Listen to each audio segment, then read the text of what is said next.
y'all! I just finished reading The Nights Are Quiet in Tehran, which came out originally in German in 2016. It's written by Shida Bazyar, and it was translated into English by Ruth Martin in 2025, shortlisted for the International Booker this year.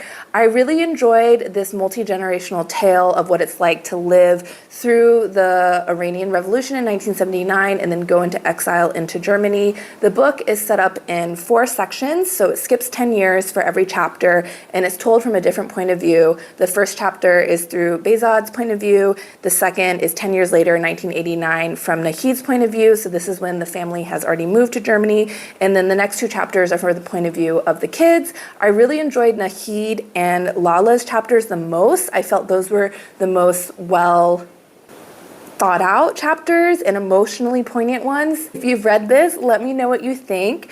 I am super curious. Okay, spoiler alert right now. Click away if you haven't read this. I'm super curious what you think about the epilogue if you've read this book, because I think from the point of view of the author in terms of giving justice to her characters and maybe justice to her community, I understand why she wrote a very optimistic and hopeful epilogue. So basically in the epilogue, Tara, the youngest kid of the family, learns that the Islamic regime has fallen and now there's a democratically elected government in Iran, which is obviously like a fantasy and hasn't actually happened.